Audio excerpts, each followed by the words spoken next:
নমস্কাৰ প্ৰিয় দৰ্শক, আপোনালোক সকলোকে কৃষ্ণকান্ত সন্দিকৈ ৰাজ্যিক মুক্ত বিশ্ববিদ্যালয়ৰ দৃশ্যশ্ৰাব্য অনুষ্ঠান সীমাৰ পৰিধি ভাঙিলৈ স্বাগতম।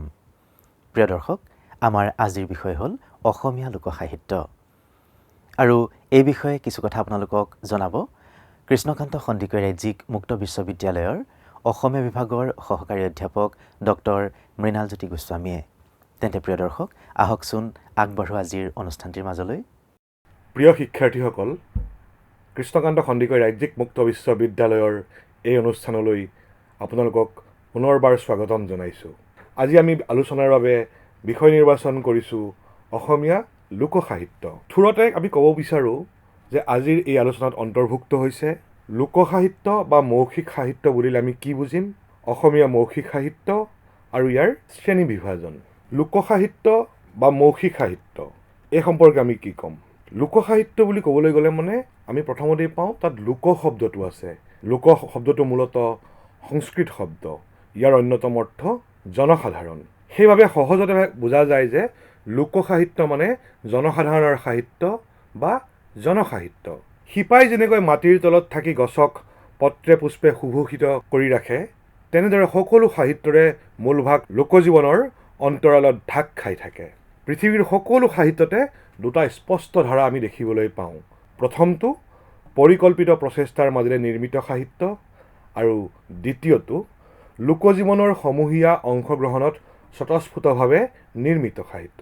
ইয়াৰ প্ৰথম যিটো ভাগৰ কথা ক'লোঁ সেইটোক আমি লিখিত সাহিত্য বুলি কওঁ, আৰু দ্বিতীয়টো ভাগৰ কথা যে ক'লোঁ সেই ভাগটোক আমি মৌখিক সাহিত্য বুলি কওঁ। এই মৌখিক সাহিত্য সদায় সমূহীয়া অংশগ্ৰহণৰ স্বতঃস্ফূৰ্তভাৱে নিৰ্মাণ হয়। ইয়াক লোকসাহিত্য, মৌখিক সাহিত্য, জনসাহিত্য আদি বিভিন্ন নামেৰেও অভিহিত কৰা যায়। লোকসাহিত্য পৰম্পৰাগতভাৱে জনসাধাৰণৰ মুখে মুখে বাগৰি অহা সাহিত্য।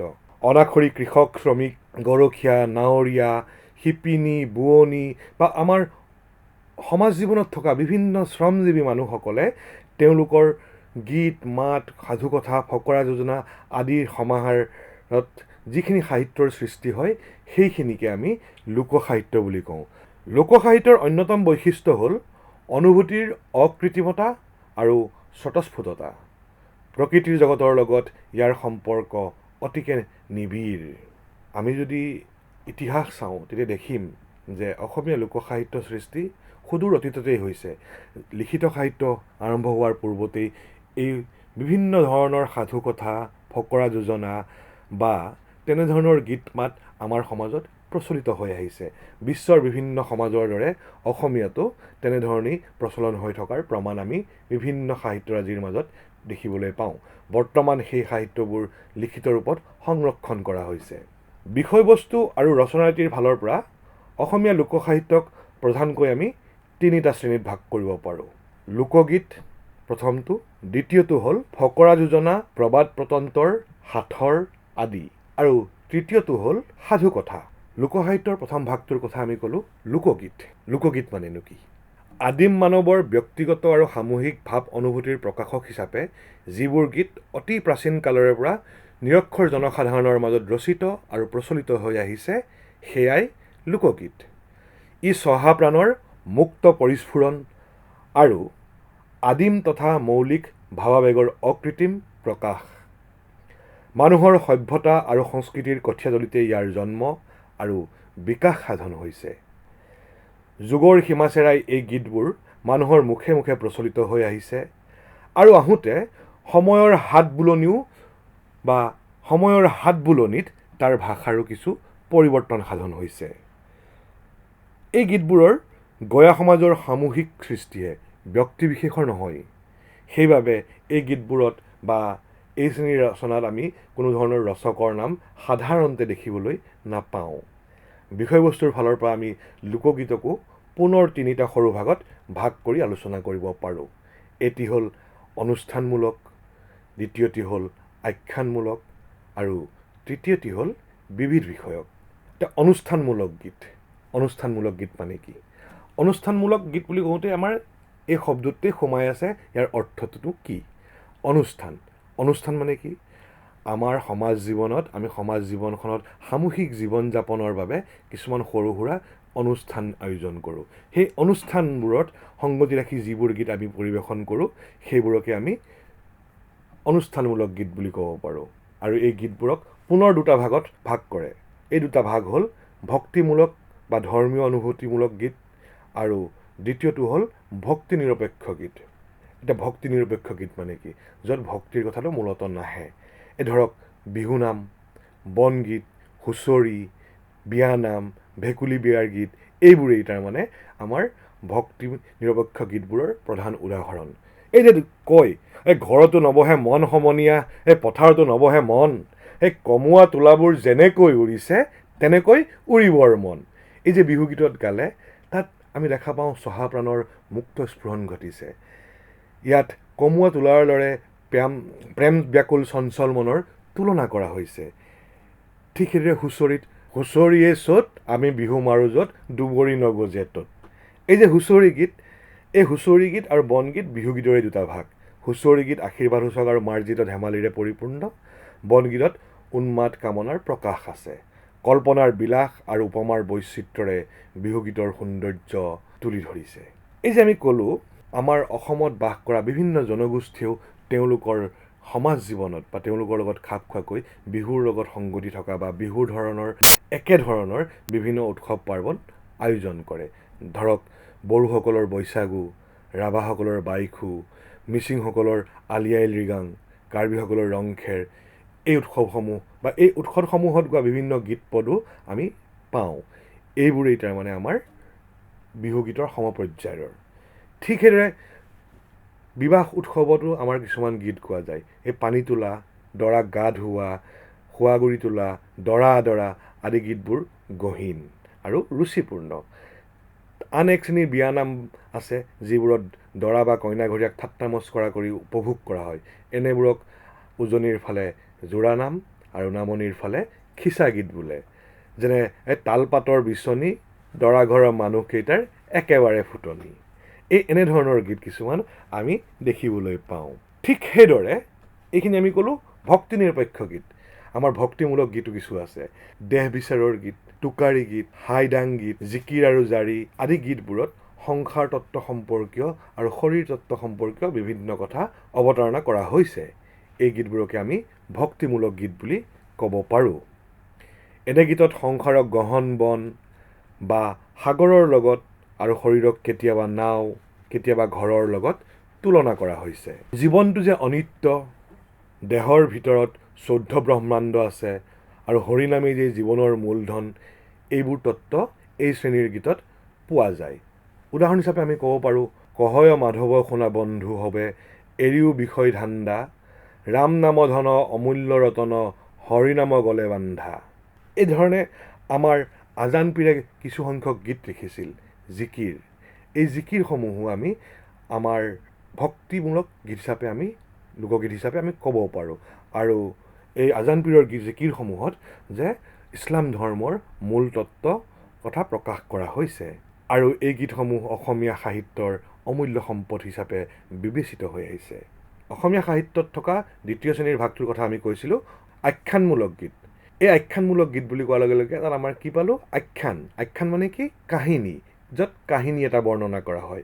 সেইবাবে ইয়াক কাহিনী গীত বুলি কোৱা হয় বা মালিতা বুলি কোৱা হয়। মালিতা শব্দটো মালাৰ পৰা সৃষ্টি হৈছে। এপাহ ফুলৰ পিছত এপাহ ফুলেৰে যেনেকৈ মালা গঁঠা যায়, ঠিক সেইদৰে মালা গাঁঠি গাঁঠি এই গীতবোৰ ৰচনা কৰাৰ বাবেই মালাৰ দৰে হৈ থাকে আৰু সেইবাবে এইবোৰক মালিতা বুলি কোৱা হয়। এনে গীতত বীৰত্বব্যঞ্জক বা আদিৰসাত্মক, দুঃসাহসিক বা অতিপ্ৰাকৃত কাহিনী আদি বৰ্ণিত হয় যদিও কৰুণ ৰসেই এনে গীতৰ প্ৰধান সুৰ। বিষয়বস্তুৰ ফালৰ পৰাও আখ্যানমূলক গীতসমূহক 3 শ্ৰেণীত ভগাব পাৰি: বুৰঞ্জীমূলক, কিংবদন্তি বা জনশ্ৰুতিমূলক আৰু কাল্পনিক। বুৰঞ্জীমূলক মালিতা, ধৰক নাহৰৰ গীত, চিকন সৰিয়হৰ গীত, বৰফুকনৰ গীত, গৌৰীনাথ সিংহৰ গীত, মণিৰাম দেৱানৰ গীত, হৰদত্ত বীৰদত্তৰ গীত আদিয়ে আমি প্ৰধান বুলি ক'ব পাৰোঁ। ইয়াৰে ভিতৰত নাহৰৰ গীত অতি প্ৰাচীন আৰু মণিৰাম দেৱানৰ গীত একেবাৰে আৰ্বাচীন বা নতুনকৈ লিখা। এই মণিৰাম দেৱানৰ গীতটোৰ এটা সৰু উদাহৰণ দিওঁ। এই ছালত মলঙিলে চালেদৈ কোমোৰা, টেকেলিত মলঙিলে লোণ, মাটিত মলঙিলে মণিৰাম দেৱানৈ, নেকান্দি থাকিবি কোন। মণিৰাম দেৱানক ভাৰতৰ স্বাধীনতা সংগ্ৰামৰ সময়ত যেতিয়া ফাঁচি দিছিল সেই সময়ছোৱাত এই তেওঁৰ মালিতাটো ৰচনা কৰা হৈছিল। ঠিক সেইদৰে কিংবদন্তি বা জনশ্ৰুতিৰ আলমতো গঢ় লোৱা কিছুমান মালিতা আছে। সেই মালিতাবিলাকক আমি কিংবদন্তি বা জনশ্ৰুতিমূলক মালিতা বুলি কওঁ। যেনে মণি কোঁৱৰৰ গীত, ফুল কোঁৱৰৰ গীত, জনা গাভৰুৰ গীত, কমলা কুঁৱৰীৰ গীত, মইনামতীৰ গীত আমি এই ভাগটোত অন্তৰ্ভুক্ত কৰিব পাৰোঁ। এই গীতবোৰৰ মাজেদি মনোৰম একোটি কাহিনী বৰ্ণিত হোৱাৰ লগতে আহোম ৰাজত্বৰ কিছু কথাও আমি দেখিবলৈ পাওঁ। সেই আকাশী ঘোঁৰাতে উঠি ফুল কোঁৱৰে পিতাকৰ দেশকে এৰে, মনিছে নামানে দেৱেও নামানে বিজুলী সঞ্চাৰে চলে। ঠিক সেইদৰে ৩ নম্বৰ গীতটো কৈছিলোঁ যে ১২মাহী গীত। ইয়াত প্ৰেম বিহ্বল নায়িকাই বিৰহ বেদনাৰে সিক্ত কিছুমান কথা কয়। তেওঁৰ গিৰিয়েক হয়তো বনিজলৈ গ'ল, তাৰপিছত আহি পোৱা নাই, বা তাৰ মাজতে বিভিন্ন ধৰণৰ আচলতে মূলতঃ কৰুণ ৰসসিক্ত এই শ্ৰেণীকে আমি ১২মাহী গীত বুলি কওঁ। আৰু ১২মাহী গীতৰ ঐতিহ্য অতি প্ৰাচীন। কালিদাসৰ ঋতু সংসাৰতে ইয়াৰ প্ৰচলন থকাৰ প্ৰমাণ পোৱা যায়। বিভিন্ন ঋতুত প্ৰতিভাত প্ৰকৃতিৰ বিচিত্ৰ সৌন্দৰ্য আৰু সেইবোৰৰ প্ৰভাৱত বিৰহিণী নাৰীয়ে বছৰৰ ১২টা মাহত প্ৰবাসী স্বামীৰ অভাৱ কেনেদৰে অনুভৱ কৰে তাৰেই সুন্দৰ বৰ্ণনা ১২মাহী গীতত পোৱা যায়। অসমীয়া গীতসমূহৰ ভিতৰত কন্যা ১২মাহী, ৰাধা ১২মাহী, সীতা ১২মাহী, দুবেলা শান্তিৰ গীত, মধুমতীৰ গীত, জয়ধন বনিয়াৰ গীত উল্লেখযোগ্য। এই গীতবোৰত প্ৰাকৃতিক উপাদানৰ সমাৱেশ অভিনৱ। উদাহৰণ হিচাপে আমি এটা কথা ক'ব পাৰোঁ, বহাগৰ মাহতে কুলিয়ে কৰে ৰাও, কুলিৰ কান্দন শুনি নোজোৰাই গাও। এই যে কুলিৰ কান্দোন শুনাৰ পাছত তেওঁৰ গা নোজোৰাই বা মন নোজোৰাই বুলি যিটো কথা কৈছে নাৰীগৰাকীয়ে, সেই কথাটোৱেই তেওঁলোকৰ প্ৰাকৃতিক উপাদানৰ লগত নিজৰ একাত্মতাৰ কথা প্ৰকাশ কৰিছে। ইয়াৰ পাছতে আহিলে ৩ নম্বৰ ভাগটো। ৩ নম্বৰ ভাগটোৰ কথা কৈছিলোঁ আমি বিবিধ বিষয়ক গীত। এই বিবিধ বিষয়ক গীতবোৰৰ ভিতৰত ধাই নাম বা নিচুকনি গীত, নাও খেলৰ গীত, গৰখীয়া গীত, কুঁহিয়াৰ পেৰা গীত, ধান বনা গীত, গছ কটা গীত, বিভিন্ন ধৰণৰ কৰ্মৰ লগত সম্পৰ্কিত গীত সংযুক্ত হৈ আছে। আৰু সেইবাবে বহু সময়ত এইবোৰক কৰ্ম বিষয়ক গীত বুলিও অভিহিত কৰা হয়। শ্ৰম কৰি থকাৰ সময়ত শ্ৰম লাঘৱ আৰু কাম কৰোঁতে আনন্দ লাভ কৰিবৰ বাবেই এই ধৰণৰ গীতসমূহ পৰিৱেশন কৰা হয় বা গোৱা হয়। নিচুকনি গীতসমূহ ধৰক, শিশু মনৰ আমনি ভাঙি টোপনিৰ বান মাৰিবলৈ প্ৰয়াস কৰোঁতেই নিচুকনি গীতৰ জন্ম। ধৰক, শিয়ালিয়ে নাহিবি ৰাতি, তোৰে কাণে কাটি লগামে বাতি। হয়তো তাত অৰ্থৰ কোনো ধৰণৰ মিল নাথাকিব পাৰে, কিন্তু সেই শিশু মনৰ কল্পনাৰ যিখন জগত, সেই জগতখনৰ লগত এটা ফেণ্টাচি বা ৰূপক ধৰ্মিতাৰে এই ধৰণৰ গীতসমূহৰ চহা মনৰ মুক্ত প্ৰকাশ ঘটিছে। আৰু এক শ্ৰেণীৰ বিবিধ বিষয়ৰ গীতৰ ভিতৰত অন্তৰ্ভুক্ত উল্লেখযোগ্য গীত হ'ল জোনা গীত। এই গীতসমূহ লঘু আৰু পাতল হাস্যৰসেৰে সমৃদ্ধ। যেনে পৰুৱাৰ জোনা, তাঁতীৰ জোনা, কপাহৰ জোনা, নাঙলৰ জোনা, চাহ পুৰাণৰ জোনা, বানপানীৰ গীত, পচলাৰ গীত, এই ধৰণৰ গীতসমূহ ইয়াৰ উল্লেখযোগ্য। এই গীতবোৰৰ প্ৰকাশভংগী কৌতুকপূৰ্ণ, কিন্তু ৰচকৰ উপস্থিত বুদ্ধি আৰু বৰ্ণনাৰ নৈপুণ্যৰে এই গীতসমূহ সমৃদ্ধ। লোকসাহিত্যৰ প্ৰথম ভাগটোৰ বিষয়ে আমি এইখিনিতে সামৰিব পাৰোঁ যে লোকগীতৰ ভিতৰত এই সকলোখিনি বস্তু অন্তৰ্ভুক্ত হৈ আছে। এতিয়া আমি আহোঁ দ্বিতীয় ভাগটো, ফকৰা যোজনা, প্ৰবাদ প্ৰবচন আৰু সাঁথৰ। লোকগীতৰ দৰে ফকৰা যোজনা, প্ৰবাদ প্ৰবচন, সাঁথৰ আদিও অসমীয়া লোকসাহিত্যৰ বহুমূলীয়া সম্পদ। এনেধৰণৰ বহু মণিমৰকতেৰে অসমীয়া লোকসাহিত্যৰ ভঁৰাল ঠাহ খাই আছে। এইবোৰ বিভিন্ন কালৰ বিভিন্ন ৰুচি আৰু অভিজ্ঞতা সম্পন্ন লোকৰ সূক্ষ্মতম অভিব্যক্তি। এইবোৰৰ লগত অসমীয়া জাতীয় জীৱনৰ নিবিড় সম্পৰ্ক আছে। ৰাজনীতি, অৰ্থনীতি, সমাজনীতি, কৃষি, শিল্প, গৃহস্থালী, আচাৰ ব্যৱহাৰ আদিৰ বিষয়ে সাৰুৱা উপদেশ এইবোৰত সন্নিৱিষ্ট হৈছে। ফকৰা যোজনাত কি কৰা যায় যে এটা কথা বুজিবৰ নিমিত্তে আন এটা কথাৰ লগত তুলনা বা ৰিজনি দিয়া যায়। ফকৰা যোজনাক পতনদৌৰ বোলে। ই হাঁহিৰ খোৰাক যোগোৱাৰ লগতে বুদ্ধি আৰু প্ৰজ্ঞাৰো পৰিচয় দাঙি ধৰে। ধৰক, উদাহৰণ হিচাপে কওঁ যে নদীৰ বন নাই, খান্দে আৰু পোতে, বিষয়াৰ বন নাই, ভাঙে আৰু পাতে। এই যে বিষয়াৰ কথা ক'বলৈ গৈ নদীৰ কথাখিনি টানি আনিলে, এই কথাখিনি মানে ইটোৰ লগত ইটোৰ সম্পৰ্ক নাই, কিন্তু তুলনা এটা কৰিছে, ৰিজনি দিছে। আৰু কেতিয়াবা কিছুমান ফকৰা বা এনেকুৱা ধৰণৰ পৰমাৰ্থিক কথা প্ৰকাশ কৰা কিছুমান ফকৰাও আমি অসমীয়া সমাজ জীৱনত প্ৰচলিত হৈ থকা দেখিবলৈ পাওঁ। সেইবোৰক আমি ভকতীয়া ফকৰা বুলি কওঁ। এইবোৰক বাহ্যিক অৰ্থটো প্ৰধান নহয়, সেই ফকৰাটোৰ মাজত সোমাই থকা গুহাৰ্থটোহে প্ৰধান। ইয়াৰ পাছতে আহিল সাঁথৰ। সাঁথৰ মানে কি? সাঁথৰ হৈছে কোনো বস্তুৰ প্ৰকৃত নাম সহজতে ক'ব নোৱাৰাকৈ দিয়া আওপকীয়া বৰ্ণনা। এইবোৰত পাণ্ডিত্যতকৈ বুদ্ধিমত্তাৰেহে পৰিচয় পোৱা যায়। সদায় দেখি থকা শুনি থকা বস্তুবোৰৰ নাম লৈ সাঁথৰ ৰচনা কৰা যায়। জনসাধাৰণৰ কাৰণে সাঁথৰ বৰ আমোদজনক। এই ধৰক উদাহৰণ এটা দিলোঁ, ক আইটি তপৰাই কাটি নিলে বাঢ়ি যায়। এই যে আমাৰ টাকুৰিটোত সূতা কাটে, সেইটো যে ক আইটি তপৰাই কাটি নিলে কাটিছে, সূতা কাটিছে, সূতা কটাৰ লগে লগে সি বাঢ়ি গৈ আছে, এই যে ক'লে সেই ধৰণৰ কিছুমান বুদ্ধিমত্তা। ইয়াৰ পাছতে আহিলে ৩ নম্বৰ ভাগটো হ'ল আমাৰ সাধু কথা। মৌখিক সাহিত্যৰ আন এটা প্ৰধান শাখা হ'ল সাধু কথা। সাধু কথাবোৰ জনজীৱনৰ প্ৰতিচ্ছবি। ই যেন সমাজৰ উৎপত্তি, বিকাশ, বিস্তৃতি আৰু বিৱৰ্তনৰ অলিখিত ইতিহাস। ইয়াৰ মাজতে জনজীৱনৰ লোকবিশ্বাস, কল্পনা, চিন্তা আৰু আদৰ্শ সঞ্চিত হৈ থাকে। যুগৰ সীমা চেৰাই এই সাধুবোৰ মানুহৰ মুখে মুখে প্ৰচলিত হৈ আহিছে। সাধুকথাৰ এটা বিশিষ্ট লক্ষণ হ'ল এইবোৰ পৰম্পৰাগত। এজনৰ পৰা আনজনলৈ, এটা যুগৰ পৰা আন এটা যুগলৈ, এখন সমাজৰ পৰা আন এখন সমাজলৈ ই বাগৰি আহে। সেইবাবে বহু সময়ত সাধুকথাবিলাকৰ মিলো দেখিবলৈ পোৱা যায়। আমাৰ এই চাউথ ইষ্ট এছিয়া আৰু যিখিনি দেশ আছে তেওঁলোকৰ মাজত প্ৰচলিত থকা বহু সাধুকথাৰ লগত অসমত প্ৰচলিত সাধুকথাৰ আমি মিল দেখিবলৈ পাওঁ। অসমীয়াৰ সাহিত্যৰ এই সাধুকথাৰ ঐতিহ্য একেবাৰে প্ৰাচীন। সময়ৰ সোঁতত কিমান লোপ পালে তাৰ হিচাপ দিয়া টান। লক্ষ্মীনাথ বেজবৰুৱাদেৱে অসমীয়া কিছু সাধুকথা পোনপ্ৰথমবাৰৰ বাবে সংগ্ৰহ কৰি লিপিবদ্ধ কৰে। অসমীয়া সাধুবোৰ মূলতঃ থলুৱা, কিছুসংখ্যক সংস্কৃতৰ পৰা অহা আৰু কিছুসংখ্যক বিদেশী মূলৰ। আৰু কিছুমান সাধুৰ মূল জগাটো মধ্য এছিয়া বা ইউৰোপৰ বিভিন্ন বিদেশীমূলীয় সাধুৰ সৈতে একে। তথাপি গ্ৰীক দেশৰ ইছপৰ সাধু অসমীয়া সাহিত্যত অতি জনপ্ৰিয়। এইদৰে আমি যদি চাওঁ, অসমীয়া সাহিত্যৰ সাধুবিলাক আমি কেইটামান সৰু সৰু ভাগত ভাগ কৰি ল'ব পাৰোঁ বা আলোচনাৰ কাৰণে আমি ক'ব পাৰোঁ। যেনে জন্তু সম্পৰ্কীয়, অলৌকিক, তেতুন আৰু সৃষ্টি সম্পৰ্কীয়, হাস্যৰসাত্মক, এনেধৰণে আমি ভাগ কৰি ল'ব পাৰোঁ। ঠিক সেইদৰে আৰু এটা ভাগ আছে, সাঁথৰ সাধু। আপোনালোকে নিশ্চয় জানে যে সৰবজান নামৰ এটা সাধু আছিল, বিখ্যাত সাধু এটা আছিল।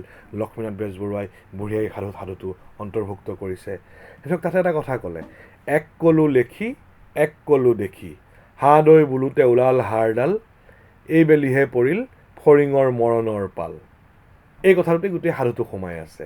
এই ধৰণৰ কথাবোৰ সাঁথৰ সাধু বুলি কোৱা হয়। এই সাধুবিলাকত মন কৰিবলগীয়া এটা কথা হ'ল যে প্ৰকৃতি জীৱনৰ বা প্ৰকৃতি জগতৰ যিবোৰ উপাদান, জীৱ জন্তু, চৰাই চিৰিকটি, গছ গছনি, এইবিলাকেও বুজন অংশ অধিকাৰ কৰি আছে। এইবিলাকত অলৌকিকতাৰ প্ৰভাৱ দেখা যায়, হাস্যৰস আছে, খুহুতীয়া হাস্যৰস আছে, টেঙৰ মানুহলৈ ৰচিত আছে। যে তেতুনৰ কথা কওঁ, লটকনৰ কথা কওঁ। ঠিক সেইদৰে গীতজাতীয় সাধুও আছে। এই ধৰক অফুল অফুল নুফুল কিয়, গৰুৱে যদি আগ খায় মই নুফুলিম কিয়।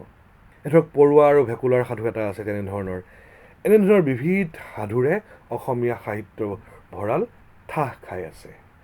এইখিনি হ'ল আমাৰ মৌখিক সাহিত্য। আমি যদি তাৰ পিছত পৰৱৰ্তী সময়ত পাওঁ এক শ্ৰেণী কথা পাওঁ যে ডাকৰ বচন। ডাকৰ বচন মানে কি? ডাকৰ বচন ডাক নামৰ মানুহ এজনে লিখিছিল বুলি কয়। ডাক এজন নে কি সেই কথাটো সম্পূৰ্ণৰূপে ক'ব নোৱাৰি। ডাকৰ বচনক অসমীয়া জনজীৱনৰ ব্যৱহাৰিক জ্ঞানৰ এখন মৌখিক কোষ বা ডাকৰ বচন বেদৰ বাণী বুলি কয়। এই ডাকৰ বচনৰ মাজত আমি বহু কথা পাওঁ। অসমৰ গৃহস্থালী কেনেকুৱা হ'ব, ডাকৰ বচনত ঘৰখন কেনেধৰণে সাজিব লাগে, ঘৰত কি কি থাকিব লাগে, বেমাৰ হ'লে কি হ'ব, খেতি বাতি কেনেধৰণে কৰিব লাগে, এই কথাবিলাকৰ দিহা আছে। ধৰক পূবে ভঁৰাল পশ্চিমে গঁৰাল, উত্তৰে বাঁহ দক্ষিণে হাঁহ, দাঁতিত কঁঠাল মাজত আম, তেহে জানিবা বাৰীৰ কাম। আকৌ গৰুৰ কথা কৈছে। গৰু কেনেকুৱা? আমি খেতি বাতি কৰোঁতে আগতে গৰুৰ কথা কৈছিলোঁ। গৰু কিনিবা চিকন জালি, ২-৪ দন্তীয়া ভাল, হৰিণৰ নিচিনা জিবা কাণ, তেনে বলধক বিচাৰি আন। এক কথাত আমি ক'ব পাৰোঁ যে দৈনন্দিন জীৱনত ব্যৱহৃত হোৱা বিভিন্ন আহিলা পাতিৰ জোখ মাখৰ পৰা আৰম্ভ কৰি ৰন্ধা বঢ়া, ঔষধ পাতি, ধৰ্ম প্ৰকৰণ, ৰাজনীতি, গৃহিণী লক্ষণ, জ্যোতিষ প্ৰকৰণ, গৃহস্থী কথা, সকলো কথাৰেই ডাকৰ জীৱনত আমি দেখিবলৈ পাওঁ। ঔষধৰ কথা কৈছে। জালুক পিপলি আদা খাই ডাকে বোলে তাৰ কাহ পলায়। এই ব্যৱহাৰিক জীৱনত প্ৰয়োজন হোৱা বিভিন্ন বিষয়বস্তুৱে নীতি কথা কিছুমান লিখি থোৱা আছে। সেইবাবে এই কথাবিলাক বেদৰ বাণী বুলি কয় অসমীয়া সমাজত। আৰু ক'ব পাৰোঁ ডাকৰ বচন অসমীয়া কৃষিজীৱী গাঁৱলীয়া সমাজৰ আদৰৰ বস্তু আৰু লোকসাহিত্যৰো এক অমূল্য সম্পদ। একেবাৰে শেষৰ ফালে আমি যদি কওঁ, অসমীয়া লোকসাহিত্যত আন এটা ভাগে বৰ বিশিষ্ট আসন অধিকাৰ কৰি আছে। অসম দেশক এনেও কোৱা যায় যে মন্ত্ৰ সাহিত্যৰ দেশ। আমাৰ অসম দেশত বোলে মানুহ আহিলে ভেড়া হৈ যায়, এই পীৰাখনত বহিলে মানে পীৰাখন লাগি ধৰে, সেই কেৰাহীত ভাজি থকা মাছ জাপ মাৰি উঠে, এনেকুৱা ধৰণৰ কথা কিছুমান কোৱা যায়। ঠিক সেইদৰেও বিভিন্ন ধৰণৰ মন্ত্ৰ অসমীয়া সমাজত প্ৰচলিত হৈ আছে। অগ্নিবাণ, ব্ৰহ্মকৰতী, পানীকৰতী, ৰামকৰতী, গোকৰতী, পক্ষীৰাজ মন্ত্ৰ, সুদৰ্শন মন্ত্ৰ, সৰ্বধাক মন্ত্ৰ, বীৰজৰা মন্ত্ৰ, ধৰণী মন্ত্ৰ, পুষ্পজৰা মন্ত্ৰ, মোহিনী মন্ত্ৰ, অসংখ্য মন্ত্ৰ পুথি আছে। এই পুথিবিলাকত অৰ্থৰ্ববেদ, বৌদ্ধ আৰু হিন্দু ধৰ্মশাস্ত্ৰ, তন্ত্ৰশাস্ত্ৰ আৰু জনজাতিসমূহৰ বিশ্বাস সংমিশ্ৰিত হৈ আছে। এই মন্ত্ৰসমূহৰ ৰচনা কেতিয়া হৈছিল সেই বিষয়ে সঠিককৈ আমি একো ক'ব নোৱাৰোঁ। কয় দশম শতিকামানৰ পৰা পঞ্চদশ শতিকামানৰ ভিতৰত এই মন্ত্ৰবোৰ ৰচিত হৈছিল, কিন্তু তাৰ ৰচকৰ নাম পোৱা নাযায় আৰু মুখে মুখে হয়তো চলি আহিছিল। কোনোবা সময়ত এইবোৰ লিপিবদ্ধ হৈছিল আৰু সেই লিপিবদ্ধ হৈছিল যে সেইবোৰো ঢাকি ঢুকি থৈছিল যাতে কোনেও যাতে সাধাৰণ মানুহৰ হাতত নপৰে, এইধৰণে কয়। এই মন্ত্ৰবিলাকত অসমীয়া লোকবিশ্বাস, আচাৰ ব্যৱহাৰ, ধৰ্মনীতিৰ কথাও ভালেখিনি আছে। আৰু ৰোগ প্ৰতিকাৰ কৰা, ৰোগৰ কাৰণ উপায় লোৱা, এনেকুৱা ধৰণৰ কথাবিলাক আছে। বা বিহলঙনি বা এৰা গছৰ পাতে ৰোগীক জৰা ফুকা কৰা, আজিও আমাৰ সমাজত এনেধৰণৰ কথাবিলাক চলি আহিছে। এইবোৰ পৰম্পৰাগতভাৱে চলি আহিছিল। এয়া ভাল নে বেয়া সেই কথা আমি ক'ব নাযাওঁ, কিন্তু সাহিত্যিক দৃষ্টিভংগীৰে আমি চাবলৈ যদি কওঁ, তেতিয়া আমি যাম যে এইবিলাকৰ অসমীয়া সাহিত্যৰ ক্ষেত্ৰত অভূতপূৰ্ব অৱদান আছে। এই মন্ত্ৰই প্ৰাচীন কালৰে পৰা বিভিন্ন সম্প্ৰদায় আৰু ভাষা ভাষীৰ মাজত যোগসূত্ৰ স্থাপন কৰি আহিছে। এই কথাখিনি কৈ আজি আমি আমাৰ আলোচনাটো সামৰণি মাৰিব বিচাৰিছোঁ। অসমীয়া লোকসাহিত্য বুলি ক'লে আমি সামগ্ৰিকভাৱে লোকগীতৰ অন্তৰ্গত সেই কথাখিনি ক'লোঁ, মন্ত্ৰ সাহিত্যৰ কথা ক'লোঁ, ডাকৰ বচনৰ কথা ক'লোঁ। ইয়াৰ উপৰিও আৰু বিভিন্ন কথাবিলাক আহিব আৰু কৈছোঁৱেই যে বিভিন্ন ধৰণে ভাগ কৰি এই আলোচনাসমূহ কৰিব পাৰি। এই বিষয়ে আপোনালোকে যেতিয়া উচ্চতৰ অধ্যয়নৰ বাবে নিজকে প্ৰস্তুত কৰিব বা পঢ়িব বিচাৰিব, তেতিয়া সেই বিষয়ে বহলাই আপোনালোকে জানিব পাৰিব। আজিলৈ ধন্যবাদ জ্ঞাপন কৰিলোঁ সকলোকে। নমস্কাৰ। প্ৰিয় দৰ্শক, ইমান পৰে কৃষ্ণকান্ত সন্দিকৈ ৰাজ্যিক মুক্ত বিশ্ববিদ্যালয়ৰ দৃশ্যশ্ৰাব্য অনুষ্ঠান সীমাৰ পৰিধি ভাঙিৰ জৰিয়তে আপোনালোকৰ বাবে আগবঢ়োৱা হ'ল অসমীয়া লোকসাহিত্য বিষয়ক এটি আলোচনা। আৰু এই আলোচনাটি আপোনালোকৰ বাবে আগবঢ়ালে কৃষ্ণকান্ত সন্দিকৈ ৰাজ্যিক মুক্ত বিশ্ববিদ্যালয়ৰ অসমীয়া বিভাগৰ সহকাৰী অধ্যাপক ডক্টৰ মৃণালজ্যোতি গোস্বামীয়ে। প্ৰিয় দৰ্শক, আশা ৰাখিছোঁ আমাৰ এই অনুষ্ঠানটিৰ জৰিয়তে আপোনালোক কিছু পৰিমাণে হ'লেও উপকৃত হ'ব পাৰিছে বুলি। প্ৰিয় দৰ্শক, যিহেতু আজিলৈ সময় হৈ আহিল, গতিকে আজিৰ অনুষ্ঠানৰ পৰা মই হেমন্ত চাবুকধৰাই ইমানতে বিদায় লৈছোঁ। ধন্যবাদ।